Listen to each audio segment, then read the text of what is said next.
SC మిత్రుల గురించి ఒకసారి ఆలోచించండి. ఎస్సీ అనగానే ఏమంటారు అందరూ, అది బీసీలు కానీ ఓసీలు కానీ, వాళ్ళకేంది, వాళ్ళకి రిజర్వేషన్ ఉంది, వాళ్ళకేం తక్కువైంది, ఉద్యోగాలు వస్తున్నాయి, ఎమ్మెల్యేలు అవుతురు అంటురు.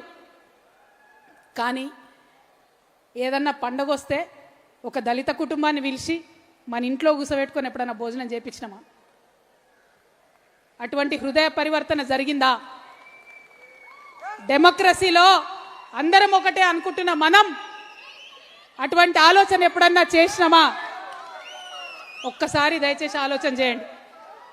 నేను ఉట్టిగా చెప్తలేని ఈ మాట, పరివర్తన రావాలే, డెఫినెట్గా మన హృదయాలు ట్రాన్స్ఫార్మ్ కావాలి. కాబట్టి ఆలోచించమని నేను చెప్తా ఉన్నా. అదేవిధంగా మరి ఎస్సీలకు పోని రిజర్వేషన్ ఉంది, స్వతంత్రం వచ్చినప్పటి నుంచి ఉన్నది, 79 ఏళ్ళు అవుతుంది రిజర్వేషన్ ఉన్నది. కానీ నిన్నగాక మొన్న మన తెలంగాణలో వచ్చిన రిపోర్ట్లో 97% మంది దళిత కుటుంబాలు అత్యంత వెనుకబాటులో ఉన్నారని చెప్తున్నారు.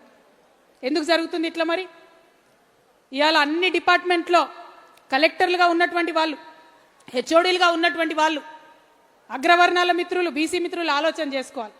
ఎప్పుడన్నా బ్యాక్లాగ్ పోస్టులు వస్తే ఇస్తున్నామా మనం బయటికి? ఎస్సీలకు ప్రమోషన్లు వస్తే ఇస్తున్నామా బయటికి? ఇవాళ దేశంలో ఇన్ని శుద్ధులు చెప్పే మోడీ గారి పరిపాలనలో లక్షలాది బ్యాక్లాగ్ ఎస్సీ ఎస్టీ పోస్టులు పెండింగ్ ఉన్నాయి.